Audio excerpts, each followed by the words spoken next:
Today we will learn about non-compete clauses by examining the case of Data Management versus Greene. Non-compete clauses are increasingly relevant in our economy. The extent to which they should be enforced is the subject of our lesson today. Before we turn to the facts of the case, let's talk a bit about non-compete clauses. A non-compete clause, or a covenant not to compete, is a provision under which an employee agrees not to enter into or start a similar profession or trade in competition against his or her employer. Why might an employer want their employee to sign a non-compete clause? Well, the main reason is that employers may be concerned that their employee might reveal confidential information, trade secrets, or marketing strategies. Employees, of course, sign non-compete clauses because it's a condition of employment for at least some employers. In cases where employees have some leverage, they might sign a non-compete clause in exchange for a higher salary or benefits of some kind from the employer. Employees might be willing to give up the freedom of working for a competitor in order to get a good job that might provide them with some extra training or hands-on experience. But a non-compete clause that's too broad, either in its temporal or geographic scope, might prevent an employee from finding any alternative employment in their chosen field. The facts in Data Management versus Greene are simple. Defendants and employees, Greene and Van Camp, signed a covenant not to compete against plaintiff and employer Data Management in Alaska for 5 years following their termination. Shortly after their termination, defendants began to compete with the plaintiff, who sought injunctive relief. The trial court granted a preliminary injunction and then summary judgment in favor of defendants. The instant court clarified the law to be applied and remanded the case. There are two main issues in this case. The first is whether the covenant was overbroad and therefore against public policy. The second is whether the covenant, as a result of its overbreadth, is completely unenforceable. On the first question of whether the covenant was overbroad and therefore against public policy, the court answered yes. Under English common law, overbroad covenants not to compete were unenforceable under the public policy doctrine.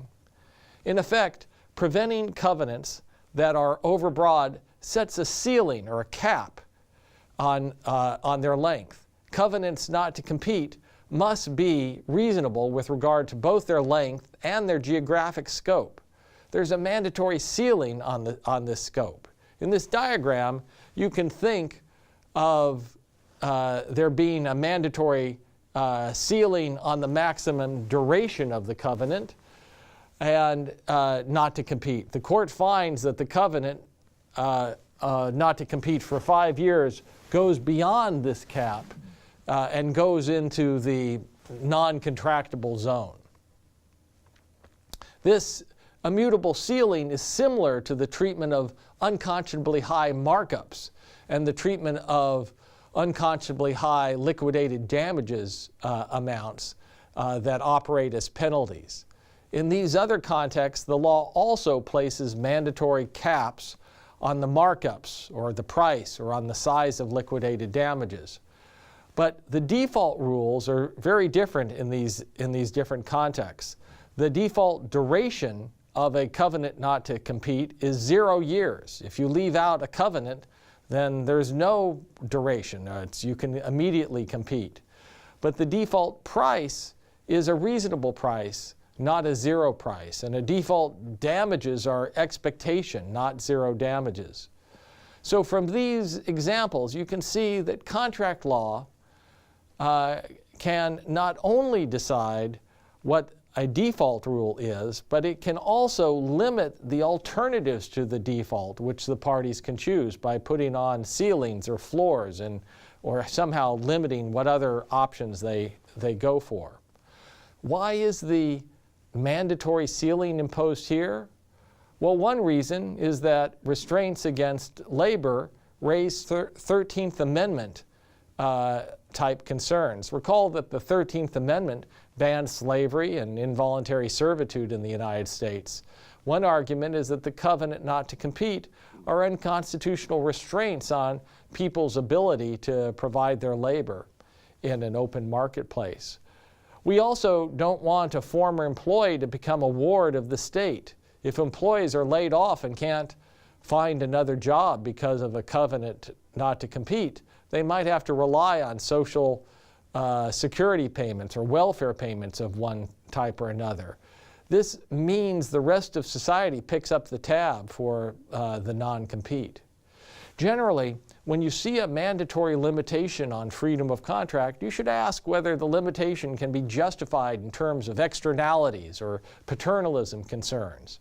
You can argue that both are in play here. After the court has found the covenant to be overbroad, it must address the second question, what to do with the contract.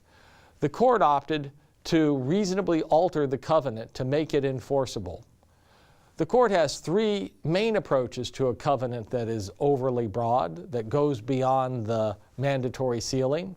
First, the court can choose not to enforce the contract at all.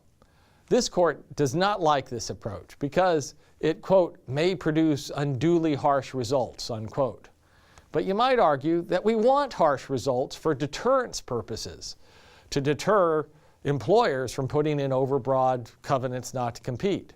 The court's tone reflects its attitude about the nature of the employer's and maybe the employee's behavior. This may be a context where employers actually know the law and the risk of overbreadth. Second, the court can use the blue pencil test. The blue pencil allows alterations only by the deletion of specific words in the covenant. The court rejects this approach because it's too dependent on the language of the parties that the parties happen to use.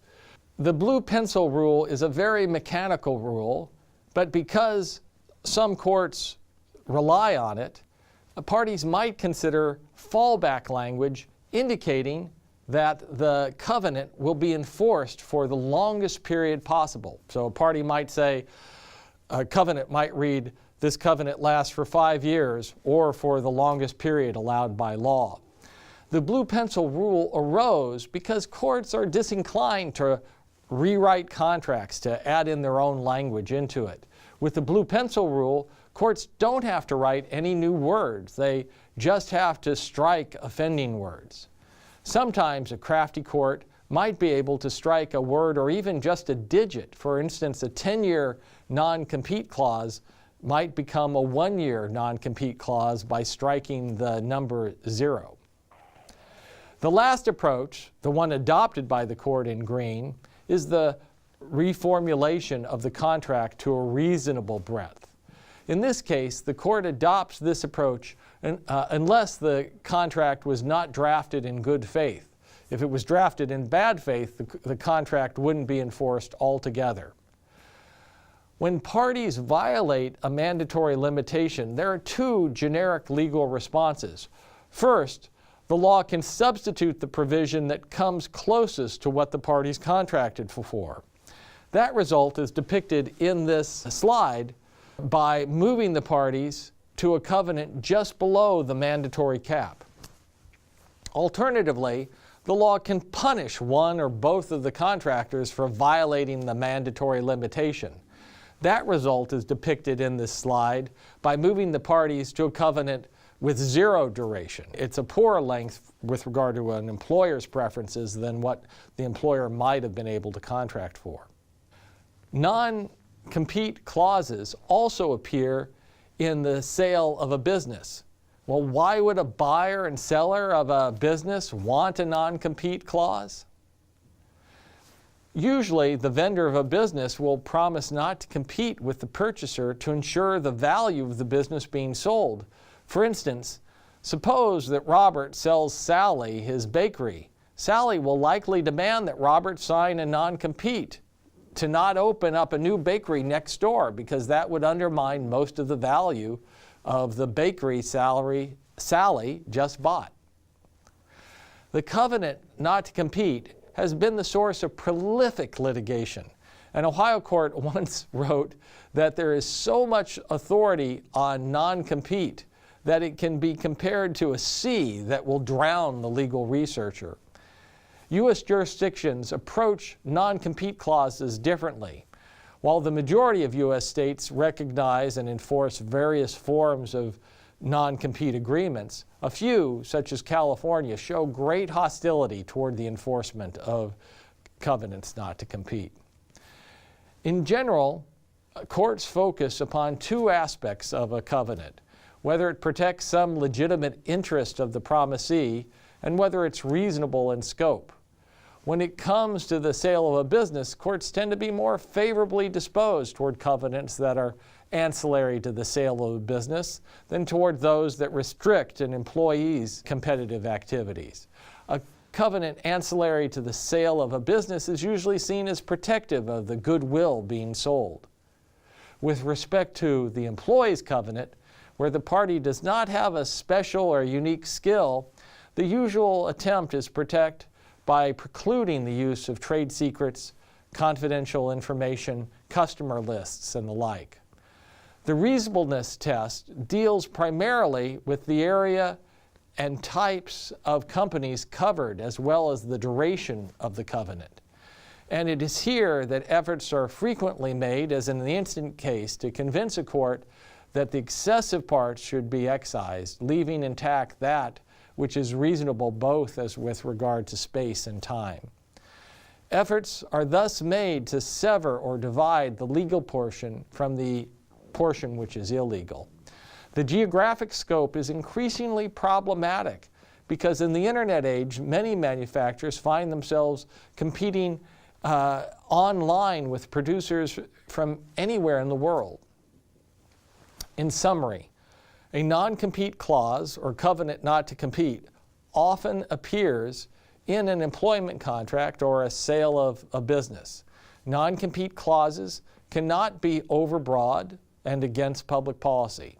If they are overbroad, a court may choose to not enforce the clause entirely, delete certain provisions using the blue pencil rule, or reformulate